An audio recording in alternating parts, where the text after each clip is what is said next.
Selamat datang di channel Simar Imam. Sembari mendengarkan tinggalkan like dan komentarnya bosku. Jangan lupa pasang headset kalian.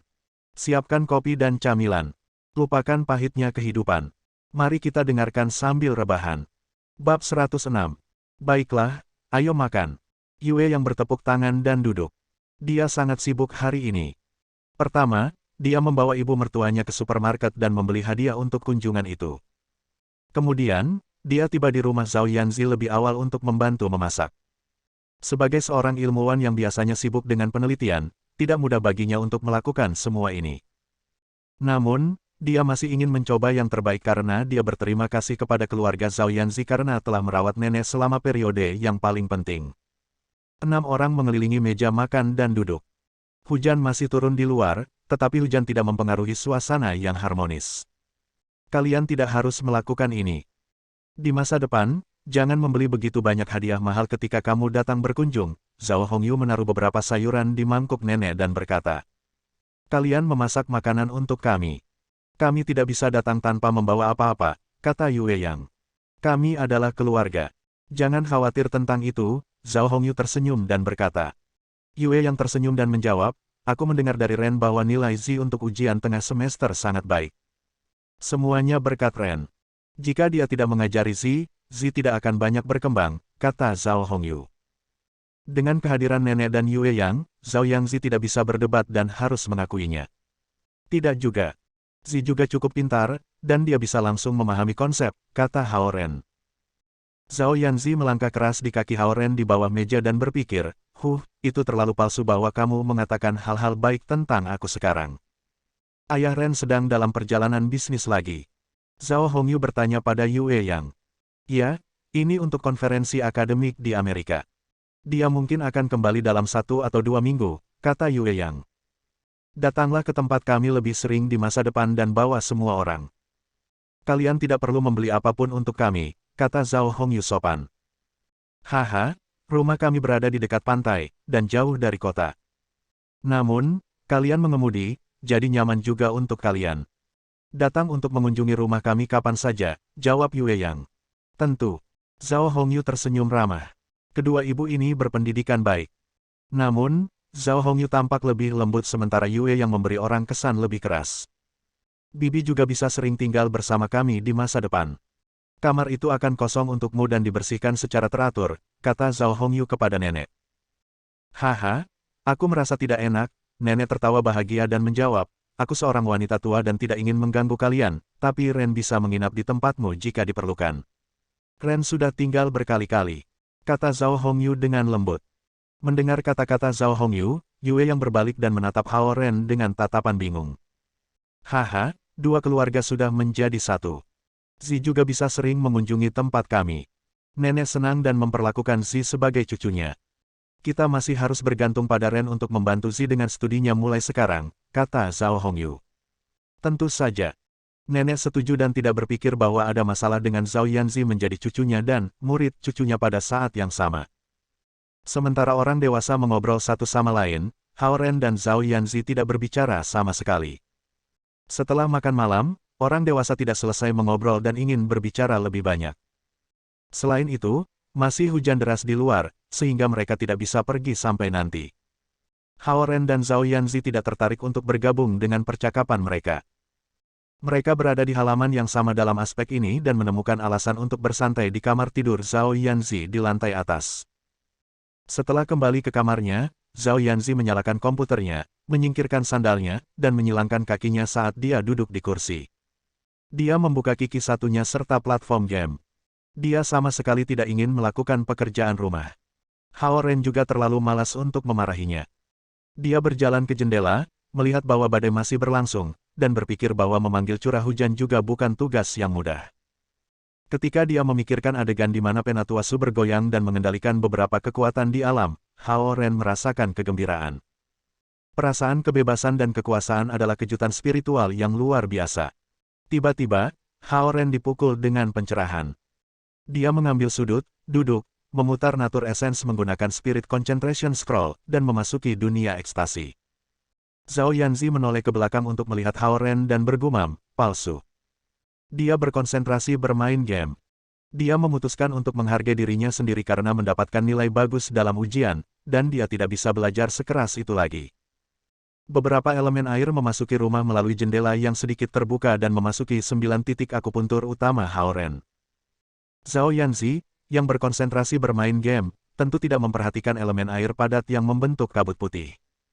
Haoren merasa bahwa 9 acu poin utamanya secara bertahap terisi. Elemen air di dunia ini perlahan mengisi titik akupuntur yang tidak bisa diisi sebelumnya. Hua, hua, hua. Suara-suara yang ditimbulkan oleh hujan berkurang secara bertahap, mengisyaratkan bahwa badai telah melemah dengan cepat. Haoren membuka matanya dan merasa bahwa dia akan masuk ke tingkat ketiga dari Spirit Concentration Scroll, tetapi dia tidak bisa menggambarkan seperti apa itu. Sudahlah, aku akan bertanya pada Tuan Kultivasi, Suhan, besok, pikir Haoren sambil meregangkan tubuhnya dan berdiri. Dia menatap Zhao Yanzi. Dia tertidur lagi dengan tubuhnya bersandar di atas meja dan tangannya masih memegang mouse. Bocah kecil ini tidak mengerjakan pekerjaan rumah tetapi bermain game, pikir Haoren. Dia tidak ingin membangunkannya, jadi dia meletakkan selimut padanya dan turun. Yue yang ada di ruang tamu ketika dia melihat bahwa hujan hampir selesai. Dia melihat Haoren turun, melambai padanya, dan berkata kepada nenek, "Bu, aku bilang hujan paling banyak 2 jam, dan kamu tidak perlu khawatir." Baik, baik, kau ahli, nenek menepuk dirinya sendiri dan berdiri. Hong Yu, sudah waktunya aku kembali. Aku akan mengunjungi kamu lagi kapan-kapan, katanya. Semoga perjalananmu aman, Bibi. Jika kamu ingin datang dan tinggal di sini, kamu disambut kapan saja. Zhao Hongyu berjalan nenek ke pintu dengan hormat. Meskipun Zhao Guang tidak banyak bicara, dia masih tuan rumah yang baik dan merawat para tamu. Dia mengikuti Zhao Hongyu dan mengantar keluarga Haoren ke pintu. Yue yang mengendarai Ford putih dan membawa Haoren dan nenek pulang. Dia mengemudi dengan aman karena jalannya licin. Di hadapan nenek, Haoren tidak berani mengemudi meskipun ibunya menyetir dengan sangat lambat. Nenek harus memberitahumu lagi, Ren. Kami berhutang banyak pada keluarga Si. Apapun yang terjadi, kamu tidak bisa berterima kasih kepada Si. Kamu harus merawatnya dengan baik di masa depan. Bu, biarkan anak-anak berurusan dengan barang-barang mereka sendiri. Aku pikir Si terlalu muda, dan Ren mungkin sudah memiliki orang lain yang disukainya, kata Yue Yang. Tiba-tiba nenek mengangkat nadanya dan berkata, aku hanya ingin Si sebagai cucuku. Aku tidak menginginkan orang lain. Petik 2. Yue Yang ingin mengatakan sesuatu untuk Haoren, tetapi dia tidak bisa melakukan apapun setelah penolakan nenek. Dia memiliki keputusan akhir di lembaga penelitiannya, tetapi dia bahkan tidak akan berbicara kembali dengan ibu mertuanya di rumah. Dalam benaknya, dia sebenarnya lebih suka Xie Yujia. Presiden kelas itu mirip dengan Haoren di usia, memiliki penampilan yang lembut, dan merupakan kandidat terbaik untuk menantu perempuan, pikirnya. Haoren merasa tidak berdaya ketika melihat nenek marah. Jangan khawatir, nenek. Aku akan memperlakukan Xi dengan baik, jawabnya. Itu cucuku. Nenek menggosok telapak tangan Haoren, merendahkan suaranya, dan berkata, nenek ingin memiliki cicit. Seluruh tubuh Haoren membeku. Misi itu, sangat sulit. Bab 107. Yue yang mengirim Haoren ke sekolah pada hari berikutnya dan berpura-pura tidak tahu bahwa ketua kelas mengajarinya cara bermain basket. Dia menurunkan Haoren di pintu masuk sekolah dan pergi. Haoren melihat bahwa itu masih pagi dan pergi untuk menunggu di lapangan Hongji dengan sengaja. Beberapa saat kemudian, Xie Yujia, yang mengenakan pakaian tenis, mengayuh sepedanya dan muncul di hadapan Haoren. Dia datang ke stan pancake parut dan sedikit terkejut melihat Haoren di sana. Aku tahu kamu akan memperlakukan aku lagi, jadi aku datang lebih awal untuk menunggu di sini. Haoren mengambil sejumlah uang dan membeli 3 pancake parut. Xie Yujia tersenyum, turun dari sepedanya, dan mengambil pancake yang diserahkan Haoren. Dia makan sambil berjalan sepeda ke sekolah. Xie Yujia memberi Haoren pemandangan nyaman dalam angin sepoi-sepoi yang menyenangkan ini. Para siswa yang bermain game all-nighter baru saja keluar dari internet cafe. Mereka melihat Xie Yujia dan Haoren makan sarapan dan memasuki sekolah bersama dan cemburu. Siapa yang akan terjaga sepanjang malam bermain game jika mereka punya pacar? Keranjang di sepeda Xie Yujia memegang bola basket, dan dia mendorong sepeda dengan satu tangan. Itu adalah pemandangan yang cukup menyenangkan ketika unsur-unsur bola basket dan cewek dicocokkan. Aku tidak mengembalikan bola basket kemarin dan membawanya kembali ke asrama, jelasnya. Hao Ren menelan 2 pancake parut dalam satu tegukan. Kemudian, dia mengambil kantong kertas di tangan Xie Yujia, berlari ke sisi jalan, dan membuangnya dengan kantong kertasnya sendiri ke tong sampah.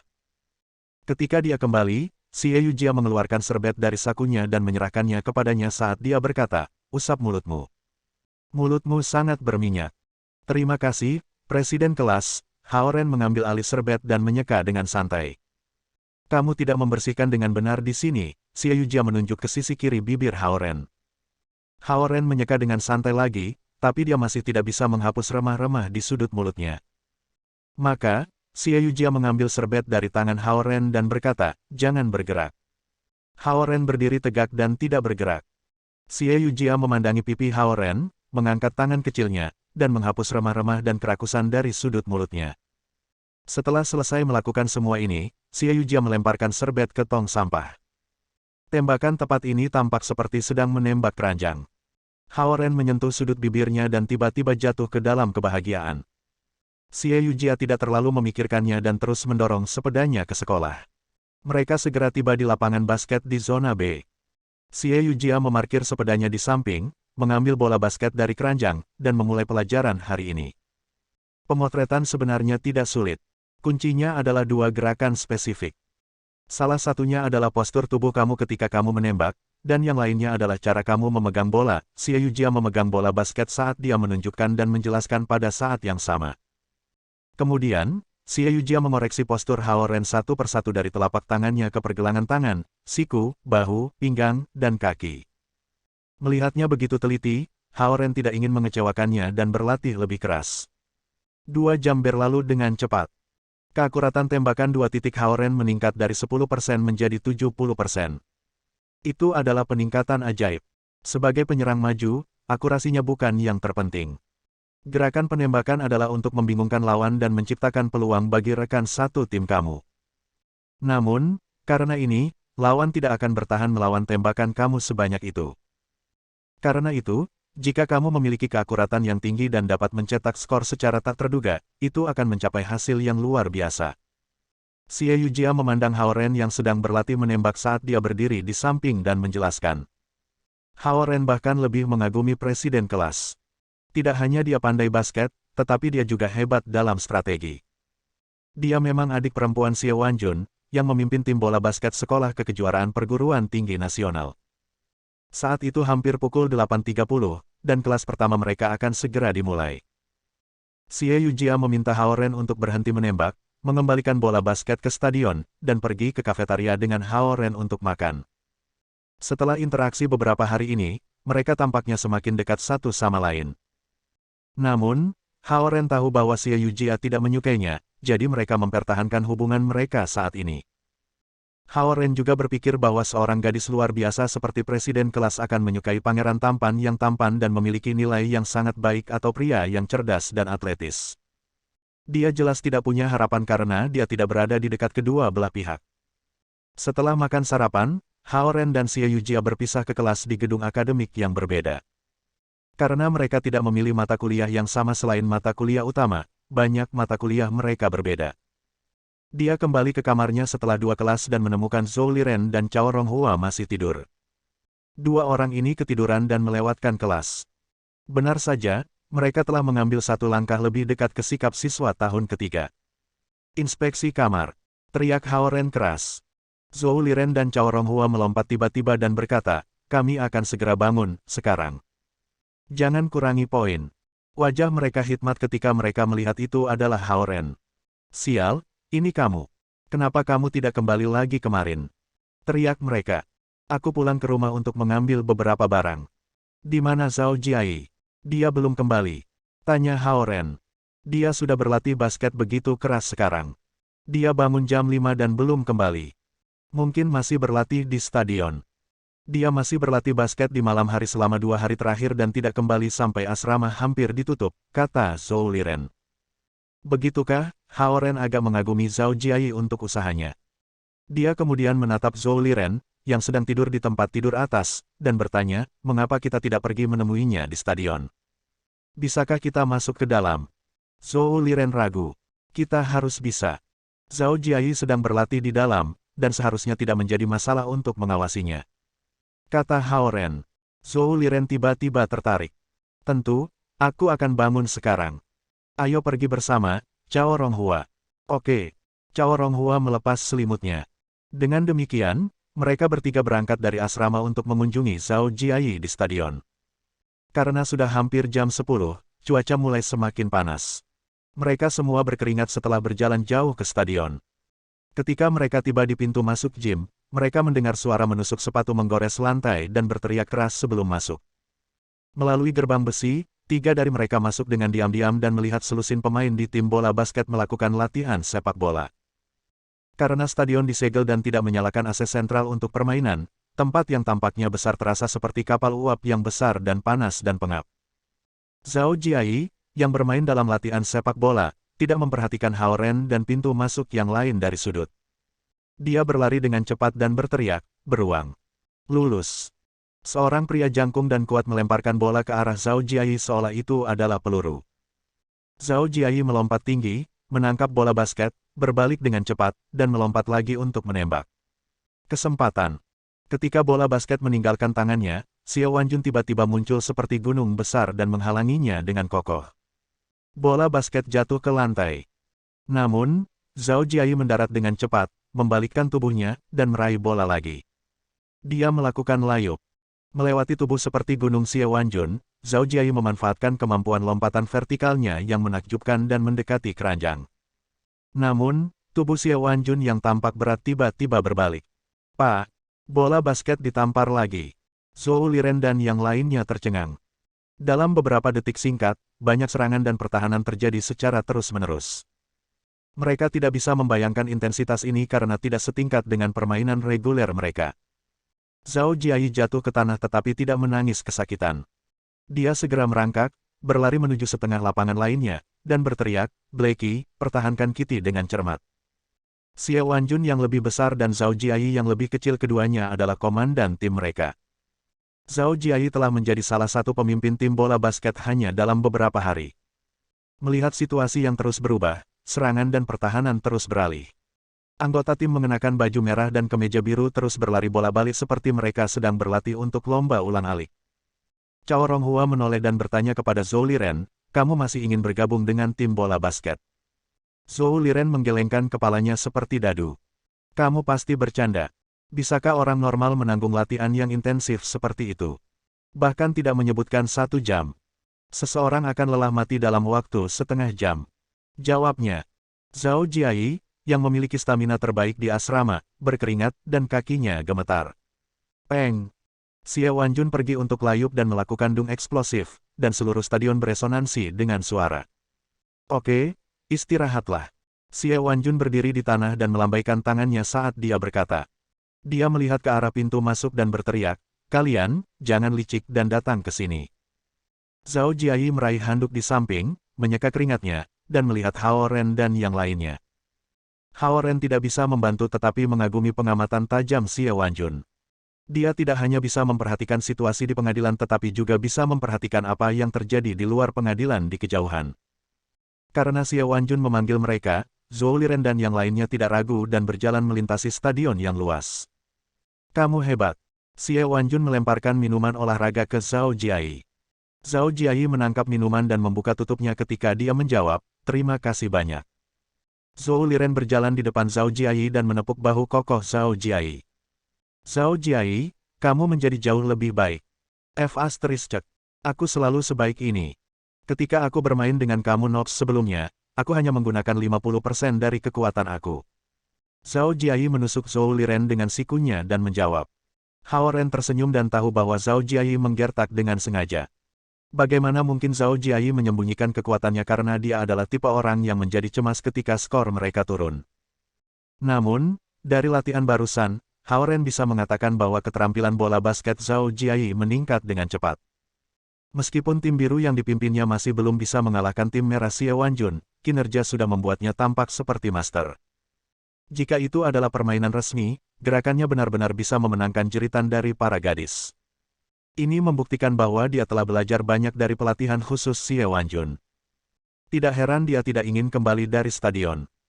Itu karena sebagai seorang pecinta bola basket, mempelajari hal-hal baru secara terus-menerus dan meningkatkan kekuatannya dengan cepat lebih membuat ketagihan daripada bermain game. Bagaimana latihanmu dengan Yujia belakangan ini? Xie Wanjun meminum semua minuman dan bertanya pada Hao Ren tiba-tiba. Hao Ren tidak berharap Xie Wanjun berbicara dengannya dan berpikir, aku cukup banyak belajar semua gerakan dasar. Xie Wanjun mengambil bola basket di sebelahnya dan menggiring bola 2 kali ketika dia berkata, mengapa kita tidak mencoba? Hao Ren mundur setengah langkah dan menjawab, mungkin nanti. Dia masih tahu kelebihan dan kekurangannya. Dia mungkin tidak kalah melawan pria besar ini, Xie Wanjun, dalam hal kekuatan. Namun, jika mereka berkompetisi dalam keterampilan basket, dia pasti bukan tandingan Xie Wanjun. Aku akan mengampunimu dengan satu tangan. Mari kita bermain sebentar. Aku ingin melihat apa yang Yujia telah ajarkan kepada kamu dalam beberapa hari terakhir ini, kata Xie Wanjun sambil melemparkan bola basket ke tangan kirinya dan menyembunyikan tangan kanannya di belakang punggung. Bab 108. Seasteriste, orang ini terlalu sombong. Zhou Liren menatap raksasa setinggi 2 meter ini dan berpikir. Cao Ronghua melihat postur agresif Xie Wanjun dan memiliki pemikiran yang sama. Hao Ren mengangkat tangannya, menatap wajah gelap Xie Wanjun, berpikir sebentar, dan mengangguk. Tentu. Jawabnya. Beruang. Ambil kaset itu dari ruang peralatan. Xie Wanjun berkata kepada anggota tim. Pria jangkung dan kokoh berlari ke ruang peralatan dan dengan cepat keluar dengan gulungan pita hitam. Xie Wanjun mengambil alih pita hitam dan melemparkannya ke Zhou Liren sambil berkata, tolong. Zhou Liren hanya berpikir bahwa Xie Wanjun terlalu sombong. Dia tidak menahan diri ketika mendapat kaset itu saat dia merobek pita panjang dan memperbaiki tangan kanan Xie Wanjun dengan kuat di bagian belakang kemejanya. Sangat kuat sehingga dia bahkan tidak bisa bergerak sedikitpun. Xie Wanjun tahu bahwa Zhou Liren sengaja menempelkan kaset itu padanya, tetapi dia tidak mengomentarinya. Dia menggiring bola dengan tangan kirinya dan memasuki lapangan basket. Hao Ren membuka kancing 2 kancing kemejanya, mengayunkan tangannya, dan berjalan juga. Pergi, Ren. Zhou Liren bersorak keras.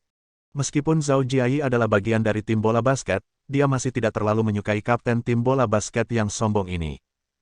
Ren, kamu harus menang sekarang karena dia melawanmu sendirian. Cao Ronghua juga bersorak. Zhao Jiayi memandang ke pengadilan dengan rasa ingin tahu karena dia belum pernah melihat seseorang bermain basket dengan satu tangan. Pemain lain juga melihat mereka berdua di lapangan dengan harapan dan memiliki anggapan sendiri. Kebanyakan orang akan berpikir seperti ini, bahkan jika lawannya adalah seorang pemula, bermain dengan hanya satu tangan masih terdengar sulit dipercaya. Xie Wanjun melempar bola basket ke Hao Ren di pengadilan dan berkata, pertahanan, dan pelanggaran. Kamu mulai dulu. Hao Ren meraih bola dan menggiring bola beberapa kali, dan gema tiba-tiba terdengar di stadion yang kosong. Dia ingat gerakan Xie Wanjun ketika pria ini bermain basket sebelumnya dan tidak menyadari bahwa dia kidal. Namun, Xie Wanjun mengikat tangan kanannya ke punggung barusan, mungkinkah dia ambidextrous?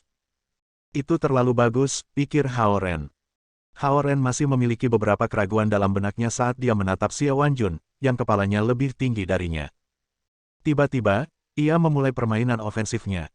Dia menggiring bola basket dan bergegas menuju keranjang pada saat yang sama. Tidak buruk, nak, tidak bepergian. Zhao Jiayi duduk di lantai di luar pengadilan dan berkata dengan takjub. Pada saat ini, Xie Wanjun pindah. Dengan satu tangan diikat ke punggungnya, dia tidak bisa berlari secepat sebelumnya. Namun, kakinya meluncur cepat, dan dia langsung memotong. Hao Ren mengangkat bola basket dan ingin melakukan tembakan, tetapi Xie Wanjun segera mengangkat tangan kirinya dan memblokir rute menembak Hao Ren. Namun, Hao Ren memalsukannya. Dia segera menarik bola basket, melewati sisi kanan Xie Wanjun, menggiring bola 2 langkah lagi ke dalam, dan mengangkat tangannya untuk melakukan tembakan. Pak! Sebuah lengan datang dari sudut yang tidak mungkin dan menendang bola basket yang baru saja ditembak Hao Ren. Hao Ren melihat ke bawah dan melihat Xie Wanjun, yang tangan kanannya menempel di punggungnya, melompat ke belakang dan menghalangi dengan tangan kirinya. Dong! Xie Wanjun mendarat dengan kuat dan menatap Hao Ren tanpa emosi. Zhou Liren, Cao Ronghua, dan para pemain termasuk Zhao Jiayi tercengang. Dengan satu tangan diikat ke punggungnya, Xie Wanjun masih bisa melakukan lompatan dan blokir kembali. Bisakah orang normal melakukan ini? Dong, dong, dong, beruang dari tim bola basket bereaksi terlebih dahulu dan menggulingkan bola basket lainnya. Xie Wanjun membungkuk dan mengambil bola basket. Sekarang giliranku untuk melakukan pelanggaran, katanya. Hao Ren terengah-engah, berjalan di depan Xie Wanjun, dan merentangkan tangannya terbuka dalam posisi defensif.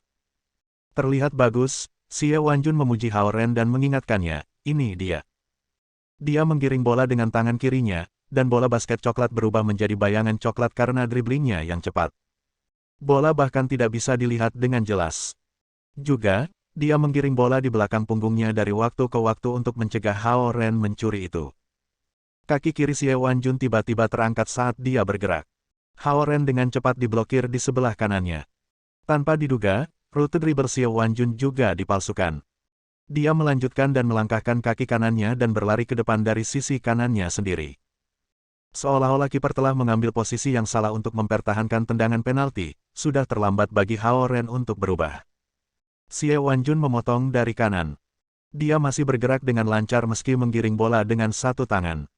Tubuhnya sedikit miring karena tangan kanannya diikat, tetapi itu tidak mempengaruhi kecepatannya sama sekali.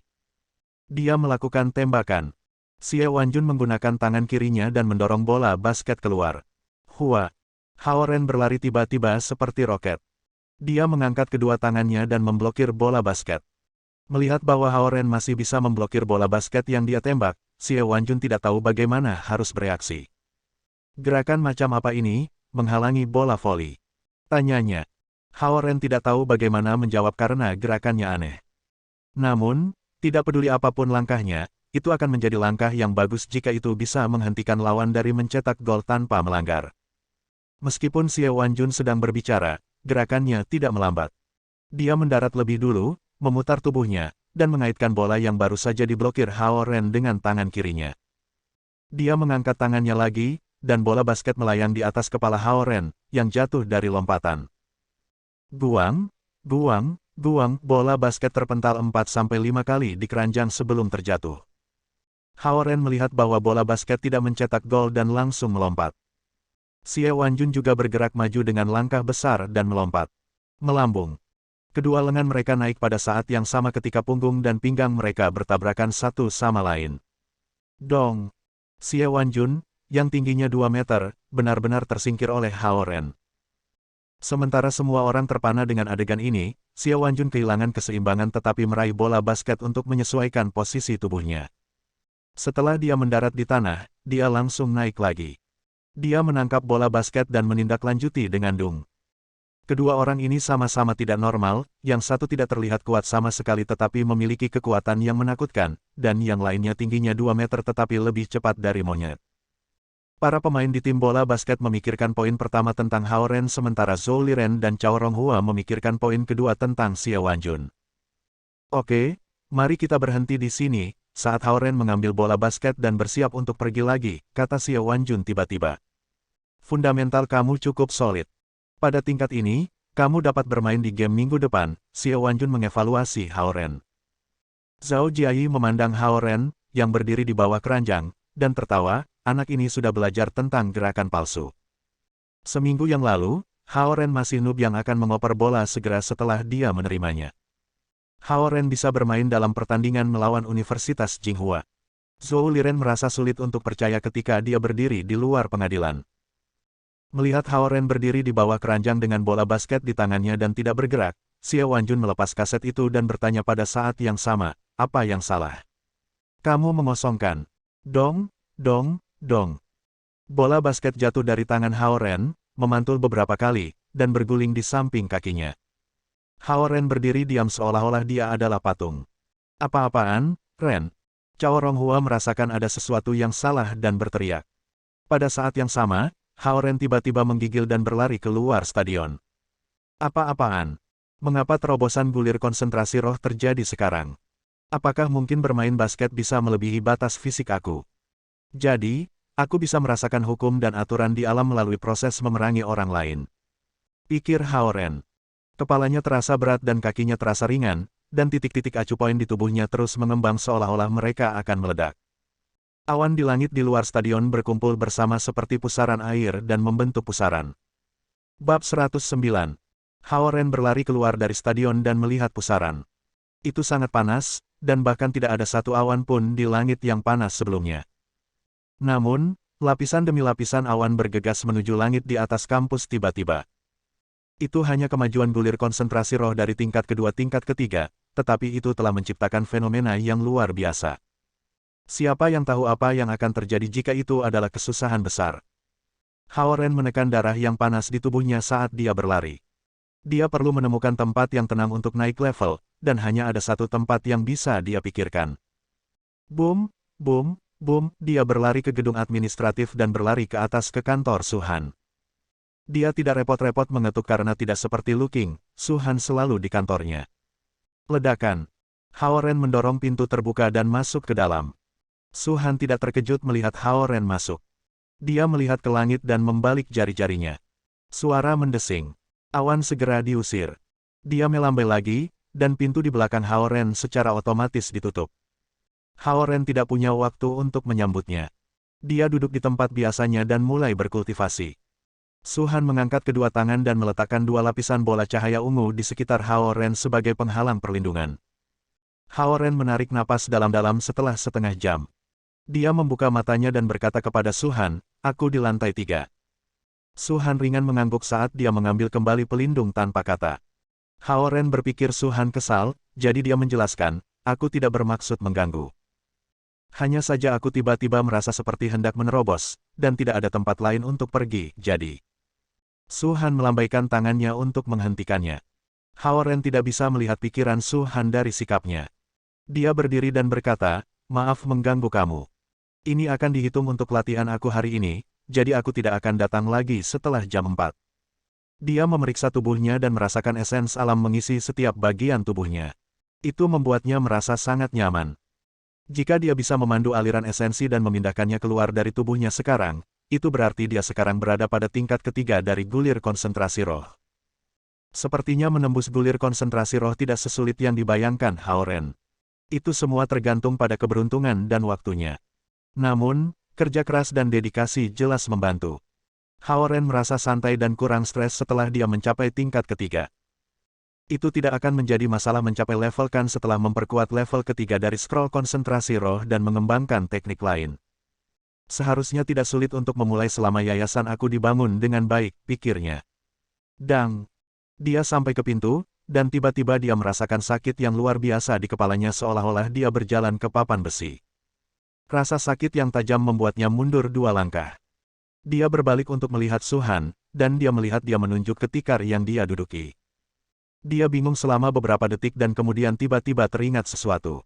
Wajahnya berubah menjadi hijau ketika dia ingat bahwa cobaan yang nyata harus diikuti. Nyala api yang panas keluar dari tubuhnya. Semua 108 titik vital dalam tubuhnya mulai terbakar. Rasanya bahkan lebih buruk daripada dibakar. Hao Ren berlari ke tikar dengan terburu-buru dan duduk di kakinya, dan dia menggunakan gulir konsentrasi roh untuk menekan rasa sakit. Dia hampir lupa tentang siksaan kelahiran kembali setelah sensasi terobosan. Peng! Peng! Setiap acu poin seperti alat peledak mini. Natur Essence terus berkumpul, meluas, dan meledak di titik akupunturnya, dan itu membuatnya sangat sulit bagi Hao Ren untuk bertahan. Hao Ren bahkan tidak dapat mempertahankan posisi duduknya setelah beberapa menit. Dia terlalu kesakitan untuk peduli tentang kehadirannya di depan gadis cantik ini. Hao Ren berbaring lurus di kursi dengan tubuh ditekuk dan tinju mengepal. Itu adalah rasa sakit yang tak terbayangkan. Dia merasa seolah-olah lebih dari 10 jarum mengebor setiap acu poin secara bersamaan. Kemeja dan celananya basah oleh keringat, dan bahkan kursi itu ternoda. Su-han membuka laci dengan tenang dan mengeluarkan sebotol pil bulat. Kemudian, dia membalikkannya ke Hao Ren. "Apa, ini?" tanya Hao Ren, menggertakkan giginya. "Pil Fengqing. Itu bisa membebaskanmu dari rasa sakit," kata Su-han. Saat Hao Ren meraihnya, dia menambahkan, "Pil ini dapat mengurangi rasa sakit. Tetapi pada saat yang sama, itu akan mengakhiri proses pembangunan diri lebih awal dan membahayakan potensi kamu. Tentu saja, ini tidak akan menjadi masalah selama kamu tidak ingin mencapai tingkat kian." Hao Ren hampir pingsan karena rasa sakit yang akut. Namun, dia mendengar kata-kata Su-han dan memikirkannya. Kemudian, dia meletakkan botol itu kembali di atas meja, mendorongnya lebih jauh darinya. Su-han sedikit terkejut dengan perilaku Hao Ren karena dia tidak tahu apakah dia seharusnya mengaguminya atau menertawakan kesombongannya. Seseorang seperti dia ingin masuk ke tingkat kian. Pikirnya. Dia harus mengakui bahwa dia maju ke tingkat ketiga dari gulir konsentrasi roh dengan kecepatan yang mengesankan. Namun, itu di bawah bimbingan pasien dan bantuan banyak master. Apakah dia berpikir bahwa semua level setelah ini akan semudah itu? Pikir Su-han. Ini akan menjadi keajaiban bagi tubuh manusia Haoren untuk mencapai tingkat Gen, dan harapan baginya dari Samudra Timur adalah tingkat Zen. Itu akan menjadi akhir yang bahagia jika dia bisa berbagi setengah dari inti naga dengan Zi untuk menyelamatkan hidupnya. Haoren tiba-tiba membalikkan kursi ketika Su-han berpikir untuk dirinya sendiri. Seluruh tubuh Haoren menegakkan tubuh, dan banyak keringat terus keluar dari dahinya. Jangan bermain lagi dan minum pil, Su-han membujuknya setelah melihat betapa sulit baginya untuk melawan rasa sakit. Dia tidak tahu apakah dia keras kepala atau bodoh. Haoren menggelengkan kepalanya dan terus mengertakkan giginya. Pembuluh darah biru muncul di lengannya, dan kursi itu bergetar di bawah cengkramannya. Tidak terlihat, tidak waras, Su-han memejamkan matanya untuk mengabaikan penderitaan Haoren. Setengah jam kemudian, Haoren menghembuskan napas panjang. Keringat menutupi seluruh kepalanya. Dia berkata kepada Su-han di seberang meja, "Sudah selesai, Su-han." Dia membuka matanya yang indah dan membuka telapak tangannya. Botol pil itu terbang kembali ke tangannya, dan dia meletakkannya kembali di laci tanpa sepatah kata pun. Level yang akan diikuti akan semakin sulit. Saat ini, itu hanya menyakitkan. Tapi di masa depan, tidak apa-apa, aku percaya Zhao Guang tidak akan membiarkanmu menderita. Su-han mendorong rambut yang ada di samping wajahnya di belakang telinganya dan berkata, "Aku mengolah teknik dan memblokir 6 indera ketika kau datang. Aku tidak bisa bicara setelah kau memotongku. Bukan karena aku tidak ingin berbicara dengan kamu." Haoren mengangguk. Dia tahu kepribadiannya, dan sudah sulit bagi Su-han untuk menjelaskan dirinya kepada siapapun. Dia merasa bersalah karena bergegas ke kantornya tiba-tiba, yang bisa menyebabkan masalah selama kultivasinya. "Ada penghalang tak terlihat di kantorku, tapi kamu bisa dengan mudah melewati mereka karena kamu memiliki kalung itu. Aku akan membiarkannya kali ini, kecuali ada keadaan darurat. Tolong jangan datang ke kantor aku di luar waktu yang dijadwalkan," Su-han melanjutkan. Haoren mengangguk. Su-han sepertinya tidak baik, tetapi dia cukup baik padanya. Haoren jelas tentang itu. Satu hal lagi. Karena kamu sekarang berada di tingkat ketiga dari gulir konsentrasi roh, ada sesuatu yang perlu aku ingatkan padamu, kata Su-han kepadanya. Zhao Guang mungkin akan membawamu ke Istana Naga untuk memilih teknik. Jika kamu benar-benar ingin berkultivasi dalam jangka panjang, kamu harus mencari mereka yang pandai membangun fondasi dan naik level. Bukan ide terbaik untuk memilih yang kuat sejak awal dan dimaksudkan untuk bertarung. Lagi pula, bertarung dan bertarung lebih awal tidak akan bermanfaat dalam jangka panjang. Bab 110. Terima kasih atas pengingatnya. Haoren mengangguk sebelum berdiri. Su-han tampak dingin dan menyendiri, tetapi dia peduli dalam hal kultivasi. Dia adalah guru tanpa pamrih dan teman yang baik. Haoren sekarang merasa seperti dia kembali ke tingkat pertama dari gulir konsentrasi roh dengan esens alam tak terbatas berjalan melalui tubuhnya. Perbedaannya adalah bahwa esens alam sekarang dikendalikan oleh pikirannya, dan dia bisa menyimpannya di dalam tubuhnya atau mendorongnya keluar. Melihat Haoren bersiap untuk pergi, Su-han berkata tiba-tiba setelah setengah detik berpikir, ada hal lain. Haoren berhenti dan bertanya-tanya mengapa Su-han begitu banyak bicara hari ini. Ada satu hal penting. Su-han menatap Haoren dan berkata, gulir konsentrasi roh hanya bisa menguatkan tubuhmu. Hanya setelah kamu memasuki level kan kamu dapat disebut sebagai kultivator sejati. Kamu menelan inti naga Zi, yang merupakan harta dharma alami, yang dapat membantu dalam kultivasi kamu, tetapi kamu perlu menemukan kristal mistik untuk mencocokkan inti naga kamu untuk menjaga esens alam kamu bersama. Tingkat kristal mistik akan menentukan potensi budidaya masa depan kamu. Kristal mistik. Haoren bingung karena dia belum pernah mendengar ini sebelumnya. Su-han berkata dengan sungguh-sungguh, jika gen level adalah yang tertinggi yang ingin kamu capai, mistik kristal tidak berarti apa-apa bagi kamu. Mereka tidak menyuntikkan kristal mistik di Zi, dan dia tidak bekerja keras. Dengan demikian, wilayah kultivasinya tidak solid. Semua prestasinya dalam kultivasi adalah hasil dari ramuan yang dimiliki Samudra Timur. Jika kamu menelan Dragon Core yang matang, kamu, makhluk fana, pasti sudah lama mati. Para tetua takut untuk mengatakan yang sebenarnya kepada Zhao Guang. Mereka hanya mengaitkan kelemahan Dragon Core Zi dengan usianya yang masih muda. Alasan sebenarnya inti naga Zi lemah adalah karena kultivasinya buruk. Hao Ren mengangguk dan menunggunya untuk melanjutkan. Su Han bukan pembicara besar, tapi apapun yang dikatakannya bernilai.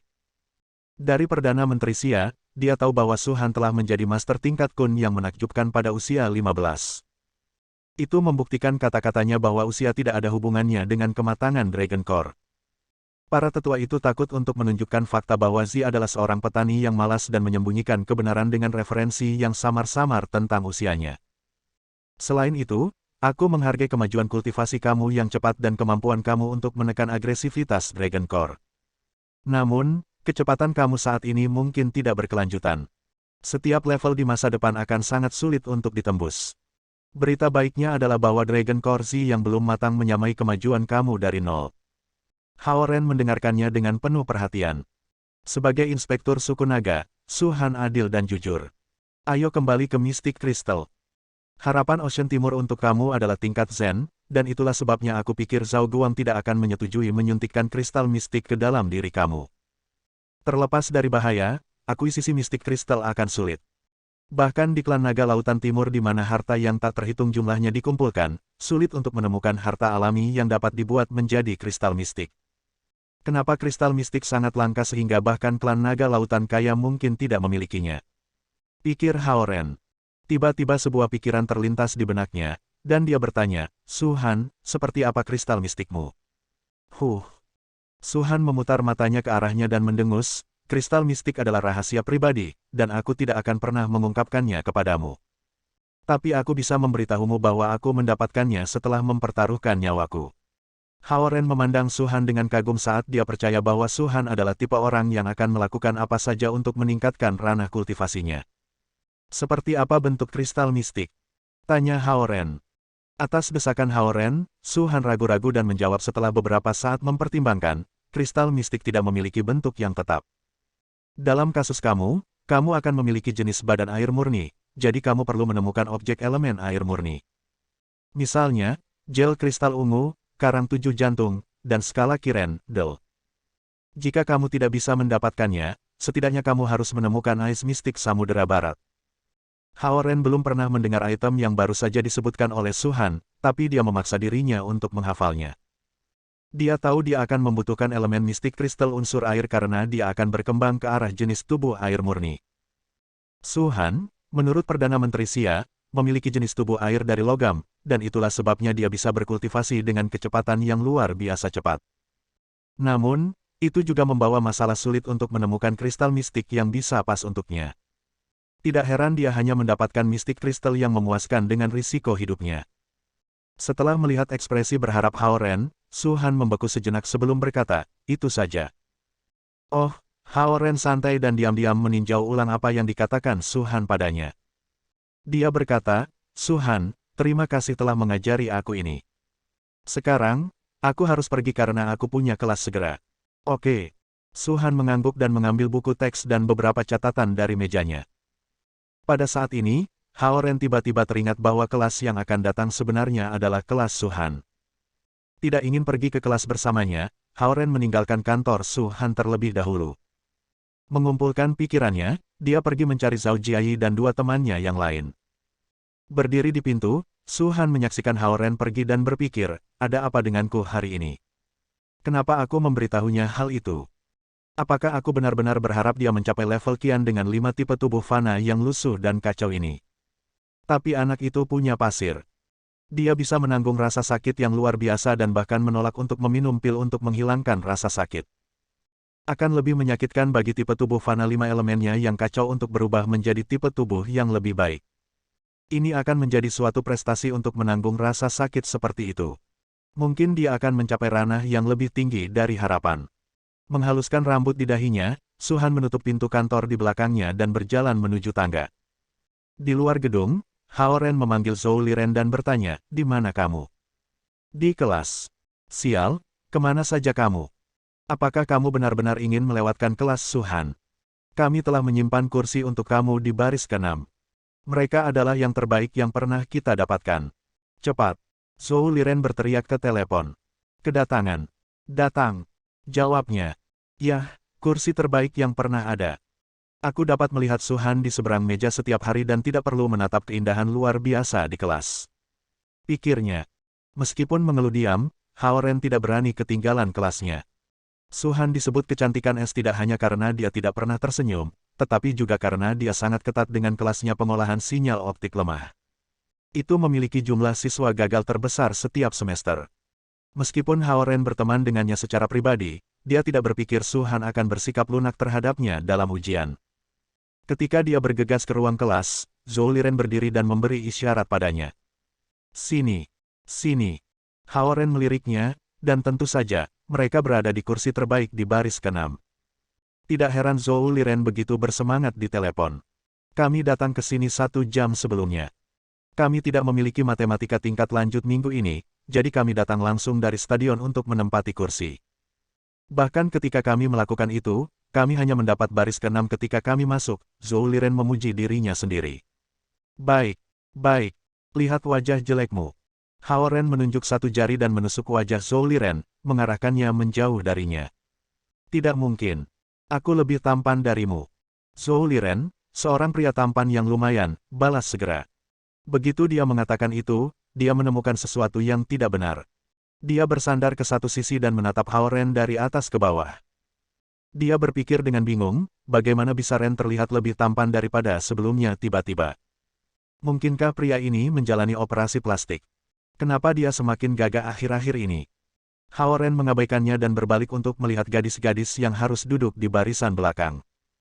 Xie Yujia adalah salah satunya. Saat Hao Ren melihat ke belakang, Xie Yujia juga menatapnya. Dia menggigil sedikit kebingungan. Apakah dia benar-benar Hao Ren? Kenapa temperamennya lebih baik lagi?